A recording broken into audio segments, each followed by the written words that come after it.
That's what we're going to get into today, talking a lot about that as well. So, if you've never listened to the show, if you are listening or looking for Mike Gallagher, I am not him. My name is Nick Artman. As always, I'm joined by Paul Adamczak and Rich Smith. Guys, you get enough coffee this morning? You waking up yet? I had a nice drive in from Akron this morning, so yeah, I guzzled down way too much coffee. I'm wired. I'm excited. Happy to be here. Nice. This is great. This is, we're getting a lot of movement going on here in the studio. We're trying out some new technology, so if you see us kind of flapping around a little bit, and I say see us, I was going to say, and I say see us because you can see us now. We are now streaming live on our Facebook page to our I almost said Twitter, I'll finally say X page. We're on our YouTube channel, which we are now part of the Gem City Sports Podcast Network. Okay, and we'll talk more about that in the coming weeks and a little bit with a guest we have coming up here as well. So you can just look for Gem City Sports Podcast on YouTube and find us there. And I know what you're thinking. Flagship City, Gem City. No, I did not have any. I'm responsible for Flagship City, but we'll talk with Isaac Petkac here soon, and we'll talk about the Gem City Sports Network. But we have a great show today. We're going to talk a lot of football here in the early part, right? Week 1 D10 football happened over the weekend, right? We had some good stuff going on. And if you have been following along with the Gem City Sports Podcast Network, you caught the preview show last week. You caught the recap show Friday night with Petkac on Erie News Now. And now we're going to dive a little deeper here this morning as we look at some more D10 football. We're also going to be building our Mount Rushmore of Erie athletes, okay? So this is something we've been working on for the last couple months.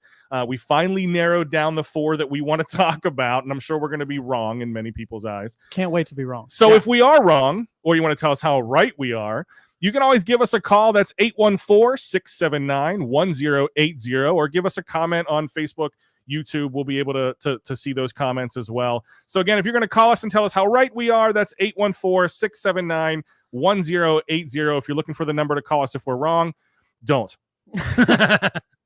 Guys, did I miss anything? I don't think so. I think that was a good lead-in. Okay. All right. Can we talk some football now? Is Isaac there? Let's talk football. To help us unpack who turned heads during week 1 of the D10 football season, we welcome Isaac Petkac, Erie News Now, to the show. Isaac, how you doing, my friend? What's up, gents? No coffee yet, but we're rocking and ready to roll. Oh, listen. You could never tell with that opener. This morning, there's rain outside. It is a perfect Monday morning. Listen, wait a minute. It feels like fall. So you do a lot of the evening shows. Yeah. And you have a small child, and you haven't had coffee yet this morning? No, and another one on the way, by the way, in December. Congrats. My wife looks at me like I'm crazy, but we're not there yet. Maybe it's just the 2- and 3-year-old energy in me hasn't gone away yet, and maybe that's why I'm a little bit crazy in a lot of people's eyes, but we're here, man. Guys, I miss my youth. I was going to say, God bless you, Isaac. That's why. 0 kids that don't have that kind of energy. I had to stretch out the legs a little more. It was a rough Monday. Stretch out the legs. Wow. Wait till the back gives out. That's when you're in trouble. Well, Isaac, welcome back. Let's give 30 seconds. We highlighted it a little bit at the beginning of the show, how we created the Gem City Sports Podcast Network, which Flagship City. See, I told you the cities. I'm going to get them confused. The Flagship City Sports Talk is now a part of. I thought it would be better to hear from you. Give us, 30 seconds of this brainchild and what we're hoping to do. Yeah, we talked about it, Nick. I think the idea was to get people who love talking local sports together with you and Paul, myself, and Jonathan Williams, our Erie News Now football contributor. I think the idea is to just give more content out to people across the area that love local sports so much. And we know it, some of us being from around here, others being ingratiated into the community. And 3 episodes a week is right now our goal, between this on Monday, episodes on Thursday, and the live show on Friday. And hopefully it just gives people more of an opportunity to soak in what they love, react with us, talk about things with us with local sports. And that's what we're aiming to do here, and just building slowly but surely. And so far, I can say, as you guys know, in the last week, the first week we've done this, the feedback has been tremendous, and the community really supporting this. So it's been awesome. Yep, I agree 100%. It's been a lot of fun from us as well, too. So, if you're looking for us on socials, look for the Gem City Sports Podcast Network. We've been putting stuff out all day, every day. It's been a lot of fun for us, and I hope to continue to grow that as well. So let's talk football. We've done enough of the rigmarole. People are still waiting for Gallagher to come back. So let's get into some actual content here. last Friday we had our first week 1 of the D10 football week season. 1, not week not 0. week 0. Get the week 0 stuff out of here. I can't stand that. So we had week 1. And, you guys did a great job of kind of recapping and unpacking a lot of the games on Friday. So I thought, we have about 5 minutes here. I thought we would go ahead and just kind of cherry pick some players or teams that stood out. And since you're the guest, we'll let you go first. Is there a player or team that maybe stood out to you the most this weekend? I think we talked a lot about Prep and Erie and, of course, Prep's defense. So I don't want to belabor that too much. Yeah. Ramblers getting the big win 18-6. I think Erie, though, showed out really well in a loss, especially defensively controlling the front four. To me, the team that really stood out, just in terms of how they looked with their star player coming back, was Fairview. Vinny Campoli comes back after that injury last season that kept him out of basketball season for the most part, baseball season for the entirety. He comes back. The rushing game returns. We had Mark Soboleski on the show Friday night, and he basically said that this offense looks so much different with him back at quarterback. So that was a team that impressed me. And then how about the Corey Beavers? The game on Friday that went under the radar was Corey and Titusville, two teams that are really trying to make the postseason and go on a big run. Paul talked a lot about Lesher in the backfield. I think Nolan Carey is one of the more underrated quarterbacks in District 10 this season. They were a team that came out, got a big win in week 1, and potentially could be meeting Fairview in week 3 with a 2-0 record. So those are just a couple of the teams I look for. But then, to me, the most dominant team was the Sharon Tigers. And I understand that Mercier's Prep lost a ton from last season, including Paul Johnson, the quarterback. But my goodness, this is a team, whether it's Ike Friday in the backfield, guys who can swing out on wide receiver. It would not surprise me if they're in the semifinals or the finals of the state championships. That's how deep they are and talented they are. And really, to me, their toughest competition might be in District 10 in Hickory, who, if I had to guess right now, is probably going to be the D10 championship game in 3A. So a lot of great performances from Friday, but those are just the ones to me that stick out. Now, Paul, you kind of, if you missed Paul's deep dive of the Corey Beavers, go back to the YouTube channel and check out the show from Friday night. But Paul, who's somebody else that maybe stuck out to you on Friday? I'm going to say a whole defense, the Harbor Creek defense. They held Oil City to 78 yards rushing total after averaging 310 yards per game last year in 2023. They won 13-6, and their coach, John Anger's head coaching debut. Oil City and Coach Dan York, they run power better than anyone in the country, or at least, this side of the Mississippi. And to hold them for under 100 yards rushing, absolutely amazing. So we knew that was going to be a good game. We knew they lost a lot, that is Oil City, when they lost Ethan Knox, but the size of that offensive line, how long they've been in that system, how well they run that power system, to hold them under 100 was something really special, and you got to give Harbor Creek some props. Yeah. Really quick, Paul, I just want to butt in for 1 second. John Anger and company actually on the Critical Eye tonight at 10 o'clock, ahead of what's going to be our game of the week, Harbor Creek and GM. That's going to be an awesome spoiler alert. It is going to be an awesome game. GM just lost to Newcastle by 2 in a shootout. Cannot wait for that one. Harbor Creek's got a real chance, guys. If they can keep playing this power game with Heath Betsa back at quarterback, they're going to be a tough team, a tough out, especially in that class. Now, you mentioned it. I'll give you 2 quick hits because we got to take a break here soon. But GM was who I had written down, Isaac and Jacob Zeitz. I've been calling him the ZZ Top connection for the last couple of years. Okay, Isaac went 24 of 31 for 313 and 6 touchdowns, and his brother has 6 catches for 144 and 2 touchdowns. Mad numbers. I'll tell you, guys. I'll tell you what. I know I'm going to get called a homer here for being a GM. We do it to Paul all the time. It's okay. This offense with Marshall McCormick is something else. I love it. They have so many options. That Zeitz connection, as you talked about, is just crazy. I like the ZZ Top reference. Jacob Zeitz can catch anything, and we saw in Newcastle that this team is capable of coming back. I think Wayne Bradford and company there with the defense is going to get right. Newcastle's a great offense. I don't think it's going to be a problem. Harbor Creek GM is going to be an awesome game. Yeah, I think so too. It's going to be fun to watch. And then, of course, Blaze Myers going over to Woodland Hills in the Wolverina, which I'm from the Whippeals. That's a tough place to play. So a lot of fun coming in the D10 season. Isaac, we got to let you go. We're going to be talking Erie Sports Mount Rushmore. So feel free to call in, text us your picks as well. We're going to be having a lot of fun here this morning. Appreciate you, my friend, and we look forward to having you back again soon. Good stuff, guys. Next episode on the Gym City Sports Podcast Network Thursday night. Join us then. Keep watching the guys for now. Love it. All right, we got to take a break, but when we get back, we're unveiling our first 2 choices for the Erie Sports Mount Rushmore. You're listening to Flagship City Sports Talk, brought to you by Quick Fill.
Welcome back to Flagship City Sports Talk, brought to you by Quickfill.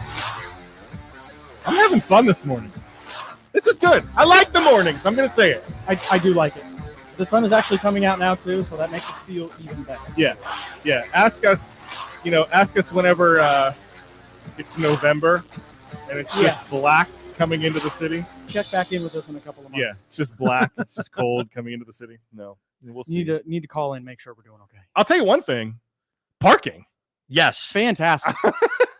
I will take this parking versus the evening show anytime. That's true. All right. That and the Meter Easy app. Say that 5 times fast. All right, let's keep talking football. Let's keep talking sports, because what we're going to do is, obviously we had week 3 of the preseason, and we can only talk about Justin Fields, Russell Wilson so many times. So we'll put the NFL stuff back on the docket for next week. But what we thought would be, we didn't even lead with this. This is our anniversary show. We are 1 year old today. Yeah, happy birthday. Thank you. So we thought since this was our 1 year anniversary, we would also, kind of build this new segment, which we're calling the Mount Rushmore of Erie sports. And we've had a lot of people comment in and reach out to us and give us their Mount Rushmore, and we've kind of built our own. And the idea we've been going after this a couple of weeks. Yeah, this has been some time we've put into this. Yeah, 100%. And what we wanted to do was we just wanted to build, if we were going to build Mount Rushmore of Erie athletes, what are the 4 athletes we would put on this thing? And the qualification was really just, born in Erie County. Right. So we'll just get this out of the way. Yes, Bruce Baumgartner is one of the most famous Erie athletes, but he was not born in Erie County. So New Jersey. Yep. Yeah, I don't want that hate mail that, you didn't put Baumgartner on the list. I can't believe you. You guys are idiots. We're idiots, but not for that reason. Okay. When we have the transplant list. Yeah. Yeah, exactly. Okay. So again, we're going to go over this list, but we want to hear from you guys during the show too. Give us a call, 814-679-1080. That's 679-1080, and we'll get you in live on the air. Or you can give us a comment on our Facebook page, Flagship City Sports Talk. Head to the Gem City Sports Podcast Network on YouTube. Anywhere you can find us. We're live all over the place right now. We got to talk with Isaac last segment, so we'll give you a little bit on that. But let's dive into kind of our first 2, and this is in no particular order, but these are kind of the first 2 athletes we wanted to put on our Mount Rushmore. And this was kind of the 3 of us together, putting our brains together and kind of picking these 2. And I think outside of Baumgartner, if he had been from Erie, that would have been a lock. Oh, yeah. Correct. I think this next person is the other person that I think was a lock on every list. I agree. This was kind of, not this isn't in any order, but I think this was probably the top vote getter. I agree. Can we agree with that? Yep. Born and raised in the city of Erie, the Scarecrow, Fred Biletnikoff, attended what was then Tech Memorial High School, now Erie High School, whose athletic field now bears his name. He was a champion high jumper and earned all city honors in basketball and baseball. He went on to attend Florida State University in Tallahassee in 1962. He played on both sides of the ball his junior season, leading the team in receptions and interceptions. As a senior in 1964. So he had some hands. Stickum helped. We'll get into that. Senior in 1964. Biletnikoff led the nation with 1,179 receiving yards and 15 touchdowns and finished second in receptions with 70 and scoring with 90 points. He was a consensus pick for the 64 All-American team, Florida State's first consensus All-American in the sport of football. He was selected by the Oakland Raiders in the second round of the 1965 AFL draft, 11th overall, and by the Detroit Lions in the third round of the 1965 NFL draft with the 39th overall selection. Biletnikoff chose to sign with the Raiders, where he played 14 seasons. He recorded his only 1,000-yard receiving season in 1968 when he caught 61 passes for 1,037 yards and 6 touchdowns. It was in 1977 that he recorded 4 catches and 79 yards in the Raiders' 32-14 victory in Super Bowl 11, for which he was named the Super Bowl MVP. Fred was inducted into the Pro Football Hall of Fame in 1988, the College Football Hall of Fame in 1991, and the Fred Biletnikoff Award, awarded annually by the Tallahassee Quarterback Club Foundation to the nation's most outstanding receiver in Division I since 1994, is named in his honor. And if you go down the list of the receivers that have received the Fred Biletnikoff Award, I mean, it's incredible. A number of those guys are Hall of Famers themselves or soon to be Hall of Famers. Yeah. Biletnikoff seriously is probably, even though Erie has some mixed emotions about the guy, he's definitely the absolute gold standard for Erie athletes. I agree. And that's exactly what I was going to say. Is like, I don't care the hate. You know, a lot of people get angry because he didn't give Erie love and he never really for a long time. Yeah. And I mean, the field being named after him, and recently he's come back around. I don't care if you've given Erie love or not. If your name, if you have the greatest position that you played as an award at the college or NFL level named after you, you're going on the Mount. They're still talking about you. Even the haters are talking about you. So you're on that list. What is it? The no PR is or all PR is good PR or Correct, something like that. Yeah, I mean, the guy was absolutely incredible at all levels, you know. And don't get me wrong, if I had the chance to go to Florida State from Erie and play football, yeah, I'm getting out of this weather too. So he turned out a lot of other notable options actually at the time as well. And in the bio, I left out so much. When he left Florida State, he was the leader in just about every statistical category on offense. Yeah. He had the record for the longest kick. It was either kick return or punt return in school history for like 15 years. And then some guy named Deion Sanders came and beat it by 1 yard. Heard of him. I saw them. And I saw him this summer. When we had Rich out on the field at Colorado. Another good athlete, not from Erie. But careful, we can't talk about Deion. He might not let us talk about him anneanymore. Well, that's true. So, okay. If you don't know what I'm talking about, Google it. I know what you're talking about. No, I know you do. We'll say the guy who beat Freddie Biletnikoff. But yeah, that. I think that was a good way to start things off with the Mount Rushmore. Like I said, Erie, they have some mixed feelings about the guy. I think later in his life, in the late stages, he's coming back around. I know he's donated more money. He was just there recently when they started the rebuild of Biletnikoff Field, which, by the way, I don't know if it's actually done, but I've driven by it a few times. It really is incredible compared to what it was just a few years ago. So it is done. The Royals are using it for practice. And they actually, I was touring the school last week with my son. Yeah. And they put up a brand new Fred Biletnikoff plaque in the front of the school. That's cool. So I went to Central in the late 90s. The gym was named after him. I don't know if it still is. Yeah. But they have a new Fred Biletnikoff was here kind of thing going on in the I'm glad in the they front of the updated school. that sign on Peach Street too, because it looked a little rough there for a while. And I don't know if it counts for anything, but you know, he wasn't a one-off. He wasn't just sort of a fluke. His younger brother Bobby played quarterback for the Miami Hurricanes. Yeah.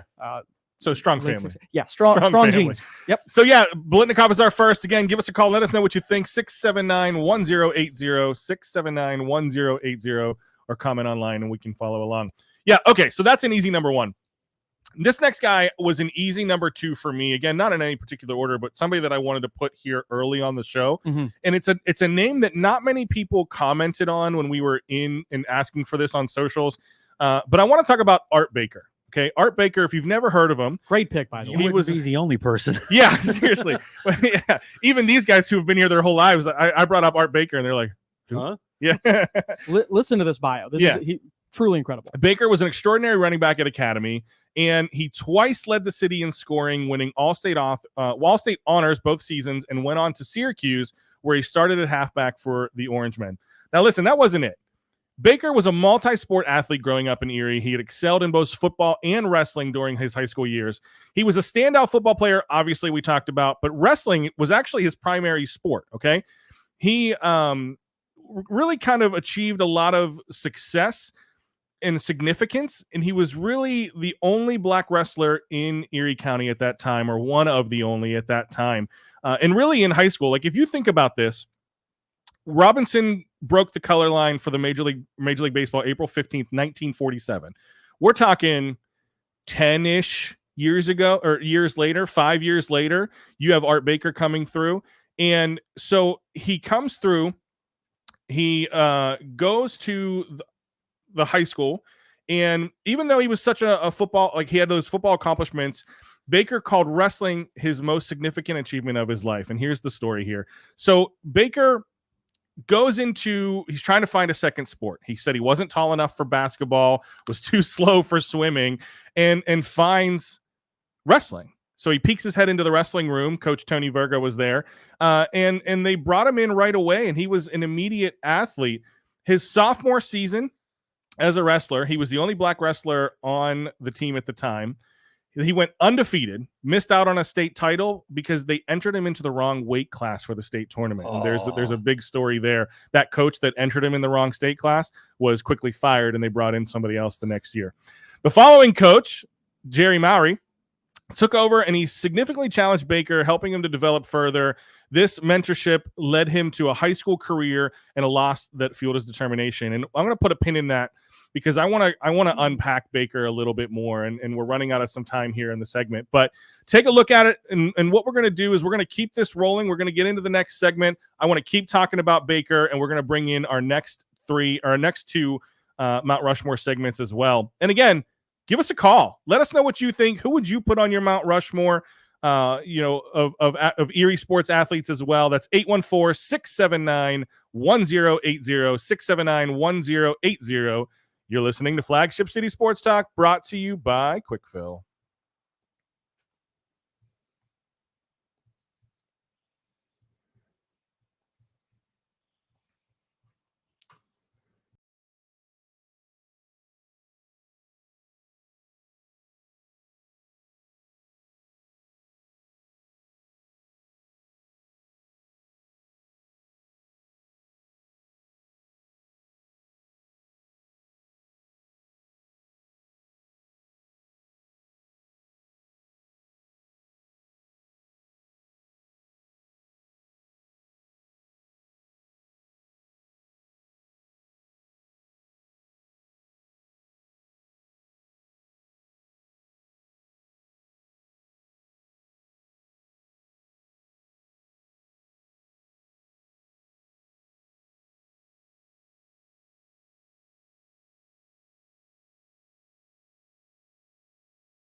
Welcome back to Flagship City Sports Talk, brought to you by Quick Fill. We're still building Erie County's Mount Rushmore of local athletes. We were talking about, number one, Fred Biletnikoff. I was talking about Art Baker, ran out of time because I want to hit a couple more things here, and then we'll move on to He's got a great story. 3 and 4. Oh, my gosh, right? Like, football athlete, peeked his head into the wrestling room, decided he was going to go on to become a wrestler. He set a goal in high school to become the first Black state champion wrestler in Pennsylvania, which he then went on to win 2 state titles as a wrestler, while also, setting records at academy for a running on the back as football well. field. Right. So when you have that much success in 2 sports, obviously colleges are going to be looking at you. So Baker goes to Syracuse University, where he played a crucial role in the football team's 1959 national championship win. In that same year, he became the NCAA wrestling champion in 191-pound division, making history, becoming the first athlete to win both a team sport and an individual sport championship in the same year. And he, at the time, he thought he was the first, but he was actually the second Black wrestler to win an NCAA wrestling champion as well. I mean, we're talking about a guy who is not only an incredible athlete, but is breaking that color barrier as well. And you talked about the cool story. This is so cool. He says that wrestling is his first sport, is his number one achievement. And a lot of people helped him out there. First, it was the wrestling coaches that he had at Academy, but then also, this is such a cool story. He decided, it was right around the time of his freshman year, he wanted to go to, they do these athletic camps every year. James Conner has the football camp every year. So he decided he wanted to go to this 1 week-long camp for wrestling, and it cost $59. He didn't have $59 at the time. We're talking about the 1950s, right?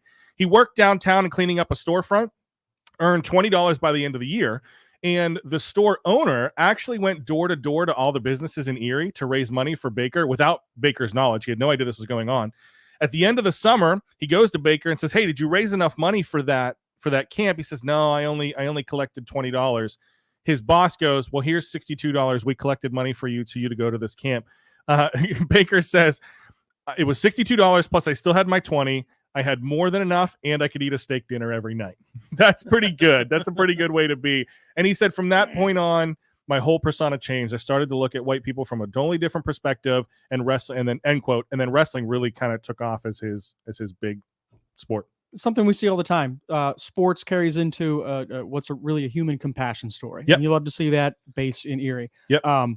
This is about the Mount Rushmore is about sports figures, though. Yeah. And I really wanted to hammer home what you said, kind of went through there almost a little quickly.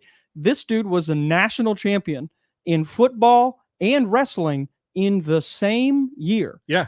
In college. Yeah. I mean, a 2-sport high school athlete with that much success, you go, wow, that's a great athlete. And no doubt, to do it at the collegiate level, the Division I collegiate level, is incredible. And I think another thing that doesn't get mentioned a lot, I'm sure people are familiar with Ernie Davis, the movie The Express. Chadwick Boseman was in that a couple of years ago. Ernie Davis won the Heisman Trophy that year. Of course, they won the national championship. What people probably don't realize is Art Baker was the fullback for Ernie Davis. All those yards came with the help of Art Baker plowing dudes down just ahead of the running back who's got the football. And a fullback doesn't mean much in today's NFL. Right, but they were ball carriers then. Oh, my gosh. As well. Yeah, absolutely. They were opening up holes. They were scoring touchdowns. Absolutely. So a huge part in a Heisman Trophy winner. And then, like I said, a guy who gets his own Disney movie. Come on. Yeah. We'll be there. No. So you're right. So Art Baker makes the list, being just a 2-sport national, or a 2-sport athlete. Yeah. Champion in athlete. And then, I mean, that wasn't it. He did make it to the NFL. He was actually drafted in the first round by Philadelphia. Philly picked him in the 1961 draft, round 1, pick 14. But the NFL and AFL were still separate at that point. Correct. So he was drafted in the 3rd round by the Bills. So he actually got drafted in both leagues and decided to go with Buffalo because Buffalo made him a little bit more money, gave him a little more money. Unfortunately, injuries kind of plagued him, and he did fizzle out in the NFL, but did go on to the CFL, where he was a 2-time Grey Cup champion. So carved out a nice career. Yep. Over the border. Yep. If you got a story about Baker or Biletnikoff, give us a call, 679-1080. We're going to keep unveiling our athletes. Paul, why don't you give us our next one? Oh, I'm so glad you let me do this one when you assigned these out. This was my favorite one. Demond Bob Sanders attended Central Tech High School as a freshman before transferring to Cathedral Prep in Erie, a 4-year letterman in football as a running back and a safety, 2-time all-conference selection. As a junior, he was a 3rd-team all-state selection. As a senior, he was a team captain, first-team all-state, and finished his season with 17 touchdowns. Led his team to a 13-1 record and a trip to the state championship game in which he recorded 7 sacks. I was there. Central Bucks West, what a game. He went on to attend the University of Iowa. He was named a 2nd-team All-American as a senior. And while at Iowa, Sanders earned the nickname Hitman for his physical style of play. In 2004, he was the 44th overall pick in round 2 of the Indianapolis Colts, where he played 7 seasons. With Sanders, the 2006 Colts had the 2nd best run defense in the playoffs.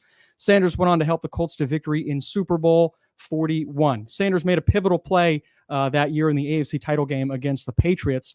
Looking to clinch the game with a first down under 3 minutes to play and holding a 34-31 lead, Sanders dove in front of Patriots wide receiver Troy Brown and deflected a pass, forcing the Patriots to punt, and Tom Brady lost. Love to see it. Sanders made a couple of key plays in the Super Bowl against the Chicago Bears 2 weeks later, forcing a fumble on running back Cedric Benson early in the game and intercepting quarterback Rex Grossman early in the 4th, helping seal that 29-17 victory. The following season, Sanders was named the AP Defensive Player of the Year, the first Colt to ever win that award, and only the 4th safety in NFL history to win it. Sanders ended that year with 96 total tackles, 3.5 sacks, 2 interceptions, and 6 pass deflections. Unfortunately, that would be the last real action we'd see from the Hitman. Sanders finished his last 4 seasons in the NFL on injured reserve, last playing for the Chargers in 2011. Guys, my lasting memory about Bob came from Tony Kornheiser on PTI in 2010 when he said about Sanders, he may only play 8 minutes a year, but those 8 minutes are magical. Now, this was coming off, I think, in 2010. That would have been 3 straight seasons, ending the season on IR. Yeah. Bob Sanders was a dog when he was on the field. And I think Kornheiser hit the nail on the head with that quote in that time, because every year you just remembered, oh, Bob's coming back this year. How good are the Colts going to be? How long is he going to last? He came off, he won that Defensive Player of the Year award, and that was kind of it. You talked about Baker sort of fizzling out after injuries. That's more or less what happened to Sanders, but at his height, no doubt, one of the best football players ever to come out of Erie County. Yeah. And another thing I recall I wanted to mention, Juwan Walker was a great running back at Cathedral Prep. Went on to play at Pitt. A lot of people, maybe the best running back ever at Cathedral Prep, Juwan Walker. Sanders actually started over him that year before until Walker's senior year. I didn't want to point that out. Walker was great. Yeah. Bob was different. Yeah. So I grew up around Pittsburgh, so I missed the high school Bob and even the college Bob. But man, I loved watching him at the NFL level, right? So, you're talking, he played for the Colts from 04 to 10. He was only 5'8", roughly 205 pounds. Yeah, his BMI was ridiculous, actually, but what a football player. But man, reckless abandon. Yeah, that's exactly, they called him the Sandman. Dungy called him the Sandman.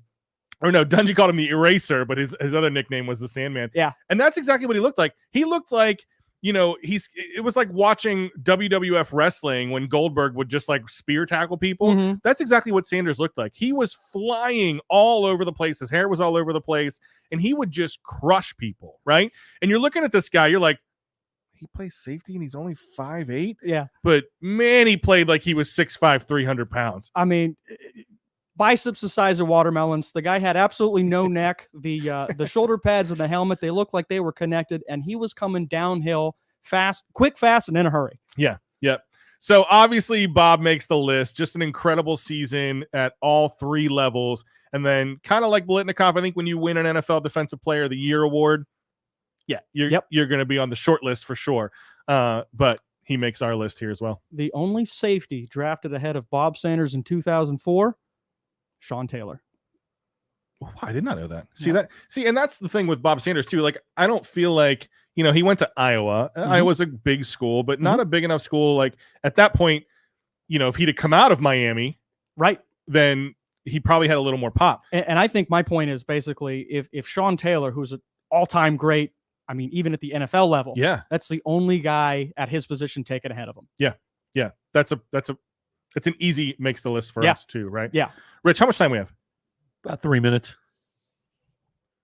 Okay. No. Here's no. Go ahead. No. I was gonna say we're gonna make who didn't make the list.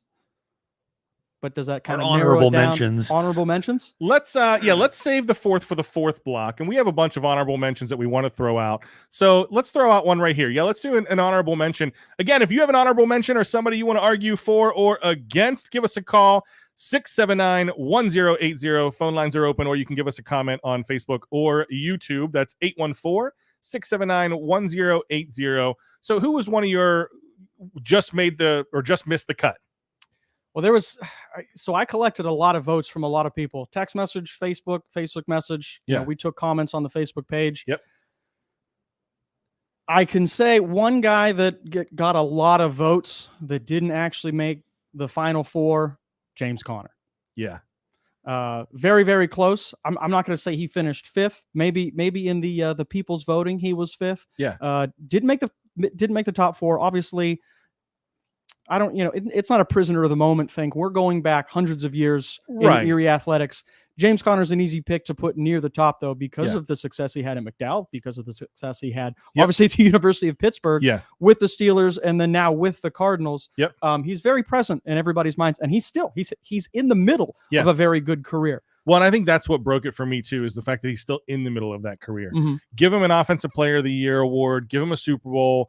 I think maybe he even bumps Bob. I think there's I was going to say that if he gets a major award before the end of his career, it may bump Bob. You're absolutely right. And I think I don't think he makes the cut because he's a current athlete, but then the player we're going to talk about in the next segment, they are a current athlete. That's true. But I think their accomplishments, kind of superseded Conner there a little bit too. So Rich, any thoughts on Conner? Or anybody else you want to bring up before we take a break? I was just going to say Mr. 300, Bob Learn. I mean, I remember the 300 game he bowled down on ESPN. I mean, that's kind of, an accomplishment of itself. You get $100,000 bonus in front of your hometown crowd. That kind of makes in the 90s, no less. In like 1997 too. Yeah. That's a good one too. I mean, my stepdad has a signed Bob Learn Jr. bowling pin in the basement of the house. That was pretty cool. All right, before we take our next break, I got to thank all of our sponsors: Quick Fill, Dauber Auto Supply, John's Wildwood Pizza, Denny's Sales and Service. Without them, we wouldn't be here for you. When we get back, we're going to put up our last face on Erie's Mount Rushmore of athletes. You're listening to Flagship City Sports Talk, brought to you by Quick Fill.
Welcome back. Flagship City Sports Talk brought to you by Quick Fill. I know I said it before. This is fun. I like mornings. Thanks to Joel and Natalie here at Talk Erie, letting us go on in the mornings here in the Talk Erie studios downtown. You know what? We didn't mention that. That's another cool thing to do. You can give us a call, 814-679-1080, 679-1080. We talked about, chiming in on socials and things like that too. But hey, if you want to come down to 4th and State and knock on the window, you wouldn't be the first. We've seen a lot of weird stuff down here, I've got to admit. Well, yeah, but those have been the evenings. I'll be curious to see what happens in the mornings. The morning Erie crowd is different than the evening Erie crowd, if you know what I mean. Yeah. All right, so let's recap here for a second. We're building our Mount Rushmore of Erie athletes, and we led with Fred Biletnikoff, and I think he was, our unanimous one. Yeah. We didn't put these in any particular order, but man, he's 101 every time. Then you have Art Baker, just an incredible story, but an even better athlete. I mean, he just, you talked about it, national championships at 2 different sports. Correct. Okay, yeah, you're going to make a list. You're going to make most lists. We didn't even talk about the fact that he was in the Pro Wrestling or Wrestling Hall of Fame and stuff like that too. And then once we got the background, it really sold it to get on the top 4. It was a pretty easy decision once we understood. And then you throw in all the other stuff, he was. like the breaking of the color barrier. Yeah. I mean, just an incredible. I mean, the athletic achievements coupled with really a great personal story. Yeah. That's what gives you something magical. I mean, you even had I think they were called the Jim Crow laws at the time. They were the Crow laws. I forget the first name. I think it was Jim. Yeah. Where, a lot of teams wouldn't even, they were segregated. So if you had, a mixed team, you didn't even play a lot of the big teams. Again, just throwing the Syracuse team in even more of a positive spotlight there. But we have one more. Any guesses? I have a guess. Well, the list. No, I hesitated because I left off Bob. Bob Sanders was our third. And again, defensive player of the year, safety, just an incredible NFL player at that point too. And we talked about in the last segment how we kind of left off Connor because he's a current athlete, and Connor has an incredible story from McDowell to Pitt to the Steelers to the Cardinals. Not many athletes beat cancer. The rushing records at Pitt, and then coupled with the story again. I mean, truly incredible talent. But I think he just missed because he was still playing, and we were saying how give him an offensive player of the year, give him a Super Bowl, and he supersedes maybe Bob or this next person we're going to talk about. Mm-hmm. But this next person we're going to bring up is still playing. They are still a professional athlete, but what they've done in their sport, I think, really puts them onto the monument here for us. Kayla McBride was born June 25th, 1992, and plays professional basketball for the Minnesota Lynx in the WNBA. Let's start in Erie. So, born in Erie, obviously. This is the Erie Mount Rushmore. I am feeling really old because I was already 12 years old when she was born. Wow. And did you play in the WNBA? No. I didn't think so. Just a guess. But, and anyway, I'll just, don't want to get canceled on our first morning show. Right. So McBride attends Villa Marie Academy in Erie, was a standout basketball player. So set school records in career points, 1,727. And we talked about this all last basketball year, right, Paul? I mean, when you have 1,000 points in basketball, that's a great career in high school. Correct. She almost hit 200, like 2,000 mornings. Can't math in the mornings. Note that one. 1,727 points. She has school records in rebounds, assists, steals, blocked shots. So an incredible basketball player while she was at the school formerly known as Villa. Then she goes to Notre Dame, plays shooting guard for Notre Dame, leading the team to 4 consecutive Final Fours and 3 NCAA championship games. Played with Asia Wilson. I mean, what a guard combo. Yeah. Oh my gosh. No wonder they make it there. Unfortunately, they just couldn't get over the hump. Freshman year, she sits out a little bit because of academic issues, but still contributed in 19 games, around 8 points a game as a freshman's pretty good. Reached the NCAA championship, but lost to Texas A&M. Sophomore season, plays all 39, starting 36, averages 11.6 points a game. led the Big East in free throw percentage and scored 11 points in the NCAA championship game, but unfortunately they lose out to Baylor. Comes back for the junior year. Average goes up again, 15.9 points a game. Notre Dame reaches the Final Four for the third consecutive year, which is impressive by itself. Yeah. But unfortunately, they lose to UConn. And then her senior year goes up again in average, 17.6 points a game. Led Notre Dame to an undefeated regular season and the NCAA championship game, but lost to UConn again. Scored 21 points in her final college game. But she's not done yet. In 2014, she's drafted 3rd overall by the San Antonio Stars in the 2014 WNBA draft. As a rookie, McBride led the Stars in scoring with 13 points a game and was named to the WNBA All-Rookie team. She continued improving in her second season. She earned a spot in the All-Star game that year. In her 3rd season, 2016, suffers an injury, but she averages a career high at that time, 17.1 points per game. And then her 4th year, she scores a career-high 31 points against New York Liberty, but the team finished with the worst record in the league. So then the Stars move to Las Vegas and become the Las Vegas Aces. She scores a career-high 38 points that season, earned multiple All-Star selections while she was on the Aces. 2020, the Aces finished with the best record in the league and reached the finals, but lost to the Seattle Storm. Then in 2021, she's a free agent, signs with the Lynx, became the 10th player in WNBA history to make over 600 regular season three-pointers, and she was selected to her 4th WNBA All-Star game in 2024. Just an impressive career that is still going. Did we call one of her state championship games? I want to say yes, we did. I didn't. You may have. I may have because I've been around a while. But, I know that CTL was down at like Bryce Jordan for at least one, maybe 2 of her state championship games. Yeah. Okay. Stop right there. 2. Yes. 2009 and 2010 Class AA Player of the Year in the state of Pennsylvania. The 2010 Gatorade Player of the Year for the state of Pennsylvania. And you want to talk? We talked about James Conner being a current athlete, lacks that hardware, the championship or the MVP.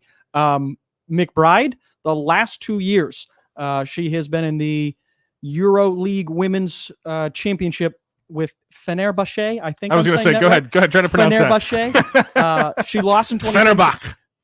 Maybe. I don't know. Because they're tight. Went to the final 3 years in a row. 2022, she lost. 23 and 24, they won. And just this past year, this was like 2 months ago, she was a Final Four MVP. So 2-time champion, most recent MVP. And then you said it off air. I don't know if you mentioned it on air. August 14th, so 12 days ago, announced that McBride would appear and play in the inaugural season of Unrivaled, a new women's 3-on-3 basketball league founded by Nafisha Carter and Brianna Stewart. So she's an MVP. I know that she's not going back to Turkey. I saw that she announced that. You win 2 championships and an MVP. She's getting the John Elway treatment. I'm out. Walk away on top. But she's going to continue, obviously, in the WNBA. She was in the All-Star game and the team that beat the gold medal team. One of the top, if not the top, three-point shooters this year. Absolutely. I mean, just an incredible athlete as we're thinking about this, right? And I think what puts her in over Connor is the current accolades, the All-Star games. She was on the U18 team as well. For Team USA, just an incredible athlete. And what's been the longevity of her career? She's played at a high level for a long time. We got a call. Let's take it. Hey. I know that voice.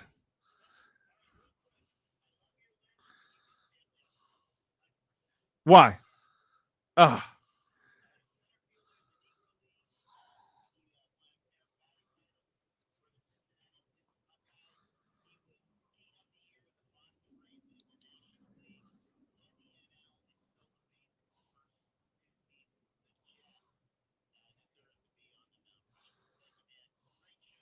Thanks, Joel. Love you, brother. See you, brother. That's a good one. And that's a name that I saw, a lot in the comments and people that had come through as well. Can I go through a couple of names that we had that were on our list, guys we talked about that just didn't crack the top? Jethro. I'm going to look to the big guy and make sure we have enough time for it. You got about a minute. There you go. Jethro, James Conner, Bob Learn Jr., all on that list. In addition to Mel Laskoff, Charlie Bauman, Brian Milne, Carter Starachi, Nate Carr, Dan Howell, Mike McCoy, Mark Stupnowski, Justin Schuss, Hallie Reed, and then Ashley Garapi got 1 vote, but that was by Ashley Garapi. I'm surprised Karen Kadavy was not on that list. I didn't see that one, but there you go. There's another one. Yeah. You know, the Erie Metro Sports Metro Hall of Fame has a great list. Which 3 of our 4 were on there too. Correct. Yeah. So there's really, I guess McCoy what I'm trying to say. One for me. McCoy Stepnoski had a strong one, won a Super Bowl in the 90s. You can only pick 4. Yeah. Yep. Yeah, it's tough. And the mountain is only so big. Right. It was an exercise that when we started, I was like, oh, this is going to be the short list. As I dug into this, I was like, holy cow, I would have never thought that there were that many athletes coming out of Erie County. Great athletes. Yeah. Oh, yeah. Not just like, oh, well, this person got drafted in the 7th round of the NFL draft, or, this was a backup in the MLB. Like, no, just great athletes coming from Erie County.